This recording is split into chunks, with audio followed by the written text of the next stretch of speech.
Okay, ಹಾಗಾದರೆ ಆ ಡೈರಿಯಲ್ಲಿ ಏನಿದೆ ಅಂಥ ವಿಶೇಷವಾದಂತಹ ಅಂಶಗಳು ಅಂತಕ್ಕಂಥದ್ದನ್ನು ಒಂದ್ಸರ್ತಿ ನಾವು ನೋಡೋಣ. ಏನು ಆರೋಪಗಳನ್ನು ಕಾಂಗ್ರೆಸ್ ಬಿಜೆಪಿ ಅವರ ಮೇಲೆ ಹೊರಿಸಿದ್ದಾರೆ.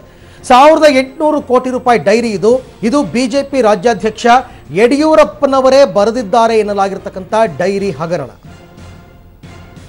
ಮುಖ್ಯಮಂತ್ರಿ ಆಗಿದ್ದಂತಹ ಸಂದರ್ಭದಲ್ಲಿ ಬಿಜೆಪಿಯ ಕೇಂದ್ರ ನಾಯಕರಿಗೆ ಯಡಿಯೂರಪ್ಪನವರು ಹಣವನ್ನು ರವಾನೆ ಮಾಡಿದ್ದಾರೆ. ಆ ಅಂಶಗಳು ಅದರಲ್ಲಿ ಇದೆ. ಇನ್ನು 1800 ಕೋಟಿಯನ್ನು ರವಾನಿಸಿದ್ದಾರೆ ಯಡಿಯೂರಪ್ಪನವರು ಅಂತಕ್ಕಂಥ ಮಾಹಿತಿ ಕೂಡ ಲಭ್ಯವಾಗಿದೆ. ಅದೇ ಆರೋಪವನ್ನೇ ಅವರು ಮಾಡಿದ್ದು, ಕರ್ನಾಟಕದಿಂದ ಕೇಂದ್ರಕ್ಕೆ ದುಡ್ಡು ಬಂದಿದೆ ಅಂತ. ಪ್ರತಿ ಪೇಜ್ನಲ್ಲೂ ಡೈರಿಯಲ್ಲಿ ಯಡಿಯೂರಪ್ಪನವರ ಹಸ್ತಬರಹವಿದೆ, ಹಸ್ತಾಕ್ಷರವಿದೆ ಅಂತಕ್ಕಂಥದ್ದು ಗೊತ್ತಾಗ್ತಾ ಇದೆ. ಇನ್ನು BSY ಕೈಯಿಂದ ಯಾರಿಗೆಷ್ಟು ಹಣ ಹೋಗಿದೆ ಅಂತಕ್ಕಂಥದ್ದನ್ನು ನೋಡೋಣ. ಬಿಜೆಪಿ ಕೇಂದ್ರ ಚುನಾವಣಾ ಸಮಿತಿಗೆ 1000 ಕೋಟಿ ರೂಪಾಯಿ ಹಣ ಹೋಗಿದೆಯಂತೆ. ಬಿಜೆಪಿ ಕೇಂದ್ರ ಚುನಾವಣಾ ಸಮಿತಿಗೆ 1000 ಕೋಟಿ ಹಣ ಹೋಗಿದೆ ಅಂತಕ್ಕಂಥದ್ದು ಡೈರಿಯಲ್ಲಿ ಉಲ್ಲೇಖ ಆಗಿದೆ. ಇನ್ನು ಅರುಣ್ ಜೇಟ್ಲಿ ಮತ್ತು ನಿತಿನ್ ಗಡ್ಕರಿಗೆ ತಲಾ 150 ಕೋಟಿ. ಅರುಣ್ ಜೇಟ್ಲಿ ಮತ್ತು ನಿತಿನ್ ಗಡ್ಕರಿ ಇವರಿಬ್ಬರಿಗೂ ತಲಾ 150 ಕೋಟಿ ಹೋಗಿದೆಯಂತೆ. ರಾಜನಾಥ್ ಸಿಂಗ್ ಅವರಿಗೆ 100 ಕೋಟಿ ಹಫ್ತಾ ಹೋಗಿದೆ. ಇದರ ಜೊತೆಗೆ LK ಅಡ್ವಾಣಿ ಮತ್ತು ಮುರಳಿ ಮನೋಹರ್ ಜೋಶಿ, LK ಅಡ್ವಾಣಿ ಮತ್ತು MM ಜೋಶಿಗೆ ತಲಾ 50 ಕೋಟಿ ಹೋಗಿದೆ. ಇದನ್ನು ಹೊರತುಪಡಿಸಿ ನಿತಿನ್ ಗಡ್ಕರಿ 150 ಕೋಟಿ ಕೊಟ್ಟಿದ್ದಲ್ಲದೆ ನಿತಿನ್ ಗಡ್ಕರಿ ಮಗಳ ಮದುವೆಗೆ 10 ಕೋಟಿ ರೂಪಾಯಿ ಹಣ ಹೋಗಿತ್ತಂತೆ. ಇನ್ನು BSY ಅವರ ಮೇಲೆ ಇತ್ತಂತಲ್ಲ ಕೆಲವೊಂದು ಹಗರಣಗಳು, ಡಿನೋಟಿಫಿಕೇಶನ್ ಅದು ಇದು, ಈ ಕೇಸುಗಳ ವಕಾಲತ್ತಿಗೆ 50 ಕೋಟಿ ರವಾನೆ ಆಗಿದೆ. ಇಷ್ಟು ಮಾಹಿತಿ ಆ ಡೈರಿಯಲ್ಲಿ ಇರ್ತಕ್ಕಂಥದ್ದು. ಇವರು ಕಾಂಗ್ರೆಸ್ನವರು ಮಾಡ್ತಿರೋ ಆರೋಪ, ಈ ಡೈರಿಯಲ್ಲಿ ಬರೆದಿರ್ತಕ್ಕಂಥದ್ದೆಲ್ಲವೂ ಕೂಡ ಯಡಿಯೂರಪ್ಪನವರ ಹಸ್ತಾಕ್ಷರದಲ್ಲಿ ಅವರೇ ಬರೆದಿದ್ದಾರೆ. ಸೊ ಹೀಗಾಗಿ ಅವರು ಮುಖ್ಯಮಂತ್ರಿ ಆಗಿದ್ದಾಗ ಕೇಂದ್ರಕ್ಕೆ ಅಥವಾ ಕೇಂದ್ರ ನಾಯಕರಿಗೆ 1800 ಕೋಟಿ ರೂಪಾಯಿಯನ್ನು ಸಂದಾಯ ಮಾಡಿದ್ದಾರೆ. ಈ ದುಡ್ಡು ಬಂದಿದ್ದು ಎಲ್ಲಿಂದ ಅಂತಕ್ಕಂಥದ್ದು ಅವರ ಪ್ರಶ್ನೆ. ಈ ಎಲ್ಲ ಡೆವಲಪ್ಮೆಂಟ್ ಬಗ್ಗೆ ಮತ್ತಷ್ಟು ಮಾಹಿತಿಯನ್ನು ಪಡೆಯೋಣ. ನನ್ನ ಕೊಲೀಗ್ ರವೀಶ್ ನನ್ನ ಜೊತೆ ಇವಾಗ ಜಾಯಿನ್ ಆಗ್ತಾ ಇದ್ದಾರೆ. ಎಸ್ ರವೀಶ್, ಈಗ ಇವತ್ತು ಸ್ಫೋಟವಾಗಿರ್ತಕ್ಕಂಥ ಈ ಡೈರಿ ವಿಚಾರ ಕಾಂಗ್ರೆಸ್ ಮತ್ತು ಬಿಜೆಪಿ ವಲಯದಲ್ಲಿ ಯಾವ ಮಾತುಗಳು ಕೇಳಿ ಬರ್ತಾ ಇದೆ ಎಲೆಕ್ಷನ್ ಟೈಮ್ನಲ್ಲಿ?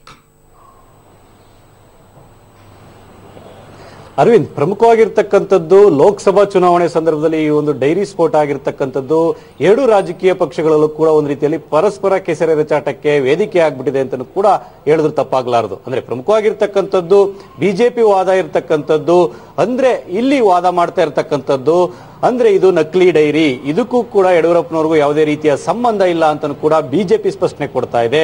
ಅದ್ರ ಜೊತೆಗೆ 2-3 ಪ್ರಶ್ನೆಗಳನ್ನು ಕೂಡ ಬಿಜೆಪಿ ಎತ್ತಾ ಇದೆ. ಅಂದ್ರೆ 2017ರಲ್ಲಿ ಯಡಿಯೂರಪ್ಪ ಅವರಿಂದ IT ದಾಖಲೆಯನ್ನು ವಶಪಡಿಸಿಕೊಂಡಿತ್ತ. ಇದುವರೆಗೂ ಕೂಡ ಯಡಿಯೂರಪ್ಪ ಅವರ ಮೇಲೆ IT ಯಾವುದೇ ರೀತಿಯ ದಾಳಿಯನ್ನು ಕೂಡ ನಡೆಸಿಲ್ಲ. ಆದ್ರೂ ಕೂಡ ಅದು ರಿಲೀಸ್ ಆಗಿದ್ದು ಹೇಗೆ ಅನ್ನೋದನ್ನು ಕೂಡ ಬಿಜೆಪಿ ಪ್ರಶ್ನೆ ಮಾಡ್ತಾ ಇದೆ. ಅದ್ರ ಜೊತೆಗೆ ಪ್ರತಿ ಪೇಜ್ ಅಲ್ಲೂ ಕೂಡ ಯಡಿಯೂರಪ್ಪನವರ ಸಹಿ ಮಾಡ್ತಾರ, ಅವರೇ ಬರೆದಿರ್ತಕ್ಕಂಥ ಡೈರಿಯಲ್ಲಿ ಯಾಕೆ ಸಹಿ ಮಾಡ್ತಾರೆ, ಇದು ಕೂಡ ಸಹಿ ಕೂಡ ನಕಲಿ ಆಗಿದೆ ಅಂತ ಕೂಡ ಬಿಜೆಪಿ ವಾದ ಮಾಡುತ್ತೆ. ಅದ್ರ ಜೊತೆಗೆ ಯಡಿಯೂರಪ್ಪ ಅವರ ವೈಯಕ್ತಿಕ ವಿಚಾರವನ್ನು ಕೂಡ ಆ ಡೈರಿಯ ಕೆಲ ಪೇಜ್ಗಳಲ್ಲಿ ಉಲ್ಲೇಖ ಮಾಡಿದ್ದಾರೆ ಅಂತ ಕೂಡ ಹೇಳಲಾಗ್ತಾ ಇದೆ. ಇದು ಕೂಡ ಸುಳ್ಳಾಗಿರುತ್ತೆ. ಅಂದ್ರೆ ಯಡಿಯೂರಪ್ಪನವರ ವೈಯಕ್ತಿಕ ವಿಚಾರವನ್ನ ಅವರು ಬರೆದುಕೊಳ್ತಾರ, ಇದು ಕೂಡ ಶುದ್ಧ ಸುಳ್ಳು. ಹಾಗಾಗಿ ರಾಜಕೀಯ ಕಾರಣಕ್ಕೋಸ್ಕರ ಮಾಡಿರ್ತಕ್ಕಂಥ ಆರೋಪ ಅಂತ ಕೂಡ ಬಿಜೆಪಿ ಹೇಳ್ತಾ ಇದೆ. ಆದ್ರೆ ಕಾಂಗ್ರೆಸ್ ವಲಯದಲ್ಲೂ ಕೂಡ ಯಡಿಯೂರಪ್ಪನವರ ಒಂದು IT ದಾಳಿಯಾದ ಸಂದರ್ಭದಲ್ಲಿ ಅಂದ್ರೆ ಅವರನ್ನ ಒಂದು ರೀತಿಯಲ್ಲಿ ತನಿಖೆಗೊಳಪಡಿಸಿದ್ರು. ಆ ಸಂದರ್ಭದಲ್ಲಿ ಆಗ ಸಿಕ್ಕಿರ್ತಕ್ಕಂಥ ಮಾಹಿತಿ ಅಂತನೂ ಕೂಡ ಕಾಂಗ್ರೆಸ್ ಕ್ಲೈಮ್ ಮಾಡ್ಕೊಳ್ತಾ ಇದೆ. ಹಾಗಾಗಿ ಇದು ಸತ್ಯಾಸತ್ಯತೆ ಹೊರಗಡೆ ಬರಬೇಕಾದ್ರೆ ಇದು ತನಿಖೆ ಆಗ್ಬೇಕಾಗುತ್ತೆ ದೊಡ್ಡ ಮಟ್ಟದಲ್ಲಿ, ಅದಕ್ಕೆ ತನಿಖೆ ಕೊಡಿ ಅನ್ನೋ ಮಾತುಗಳನ್ನು ಕೂಡ ಕಾಂಗ್ರೆಸ್ ಹೇಳಿದೆ. ಅದ್ರ ಜೊತೆಗೆ ಲೋಕಪಾಲ್ಗೂ ಕೂಡ ನಾವು ದೂರನ್ನು ಕೂಡ ಕೊಡ್ತೇವೆ ಅನ್ನೋ ಮಾತುಗಳನ್ನು ಕೂಡ ಕಾಂಗ್ರೆಸ್ ಹೇಳ್ತಾ ಇದೆ. ಆದ್ರೆ ಈ ನಡುವೆ ಯಡಿಯೂರಪ್ಪನವರು ಎಲ್ಲೋ ಒಂದ್ ಕಡೆ ಕಾಂಗ್ರೆಸ್ನ ನಾಯಕರುಗಳ ವಿರುದ್ಧ ಕಾನೂನು ಹೋರಾಟ ಮಾಡೋದಕ್ಕೂ ಕೂಡ ಈಗಾಗಲೇ ರೆಡಿ ಆಗಿದೆ. ಒಂದು ಸ್ಟೇಟ್ಮೆಂಟ್ ಅನ್ನು ಕೂಡ ಕೊಟ್ಟಿದ್ದಾರೆ. ಅಂದ್ರೆ ನಾನು ಮಾನನಷ್ಟ ಮೊಕದ್ದಮೆನ ಆ ಒಂದು ನಾಯಕರ ವಿರುದ್ಧ ಆಗ್ತೇನೆ ಅಂತ.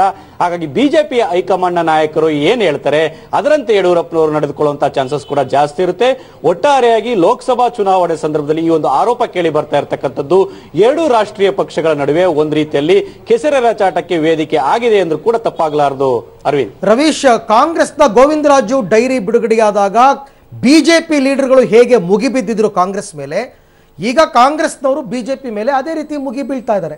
ಅಂದ್ರೆ ಬರೀ ಈ ರೀತಿ ಆರೋಪ ಪ್ರತ್ಯಾರೋಪ ಚುನಾವಣೆ ಸಂದರ್ಭದಲ್ಲಿ ಮಾಡೋದಕ್ಕಷ್ಟೇ ಈ ಡೈರಿಗಳು ಸೀಮಿತನಾ, ಅಥವಾ ಕಾನೂನಾತ್ಮಕವಾಗಿ ಇದು ತನಿಖೆ ನಡೆದು ತಪ್ಪಿತಸ್ಥರಿಗೆ ಶಿಕ್ಷೆ ಆಗಬೇಕು ಅಂತಕ್ಕಂಥ ನೈಜ ಕಳಕಳಿ ಯಾರಿಗೂ ಇಲ್ವಾ? ಖಂಡಿತವಾಗಿಯೂ ಕೂಡ ಇದೇ ಪ್ರಶ್ನೆಯನ್ನ ಜನಸಾಮಾನ್ಯರು ಕೂಡ ಎತ್ತಾ ಇದ್ದಾರೆ. ಯಾಕೆಂದ್ರೆ ಆ ಸಂದರ್ಭದಲ್ಲಿ ಬಿಜೆಪಿ ಕೂಡ ಗೋವಿಂದ ರಾಜು ಅವರ ಡೈರಿ ಬಗ್ಗೆ ಉಲ್ಲೇಖ ಮಾಡಿತ್ತು. ಆ ಡೈರಿಯಲ್ಲಿ ಇರ್ತಕ್ಕಂಥ ಹೆಸರುಗಳ ಉಲ್ಲೇಖದ ಬಗ್ಗೆಯೂ ಕೂಡ ಒಂದು ರೀತಿಯಲ್ಲಿ ಸುದ್ದಿಗೋಷ್ಠಿ ನಡೆಸಿ ಅವತ್ತು ಅಬ್ಬರಿಸಿತ್ತು. ಅದಾದ ಬಳಿಕ ಕಾಂಗ್ರೆಸ್ ಕೂಡ ತಿರುಗೇಟು ಕೊಡೋ ನಿಟ್ಟಿನಲ್ಲಿ ಲೇಯರ್ ಸಿಂಗ್ ಅವರದ್ದು ಒಂದು ಡೈರಿ ಸಿಕ್ಕಿದೆ ಅಂದ್ಬಿಟ್ಟು ಲೇಯರ್ ಸಿಂಗ್ ಡೈರಿ ಅವರ ಪ್ರಸ್ತಾಪವನ್ನು ಕೂಡ ಮಾಡಿತ್ತು. ಯಾವುದೂ ಕೂಡ ತಾರ್ಕಿಕ ಅಂತ್ಯ ಕಂಡಿಲ್ಲ. ಈಗ ಮತ್ತೆ ಒಂದು ಡೈರಿ ರಿಲೀಸ್ ಆಗಿದೆ. ಇದು ಕೂಡ ತಾರ್ಕಿಕ ಅಂತ್ಯ ಕಾಣೋದಿಲ್ವಾ? ಕೇವಲ ಲೋಕಸಭಾ ಚುನಾವಣೆ ಸಂದರ್ಭದಲ್ಲಿ ಒಬ್ರು ಮತ್ತೊಬ್ಬರನ್ನ ಅಟ್ಯಾಕ್ ಮಾಡೋಕ್ಕೋಸ್ಕರ, ಒಂದ್ ರೀತಿಯಲ್ಲಿ ಪರಸ್ಪರ ಕೆಸರೆರಚಾಟಕ್ಕೋಸ್ಕರ ಮಾತ್ರ ಈ ಒಂದು ಡೈರಿಯ ವಿಚಾರವನ್ನ ಬಳಸ್ಕೊಳ್ತಾ ಇದ್ದಾರಾ ಅನ್ನೋದ್ರ ಬಗ್ಗೆ ಕೂಡ ದೊಡ್ಡ ಮಟ್ಟದಲ್ಲಿ ಚರ್ಚೆ ಆಗ್ತಾ ಇದೆ. ಹಾಗಾಗಿ ಜನಸಾಮಾನ್ಯ ಕೇಳ್ತಾ ಇರ್ತಕ್ಕಂಥದ್ದು ಇದನ್ನೇ. ಅಂದ್ರೆ ಅವತ್ತು ಗೋವಿಂದ ರಾಜ್ ಅವರ ಡೈರಿ ವಿಚಾರ ಏನಿತ್ತು ಅದು ಕೂಡ ತನಿಖೆ ಆಗ್ಬೇಕು.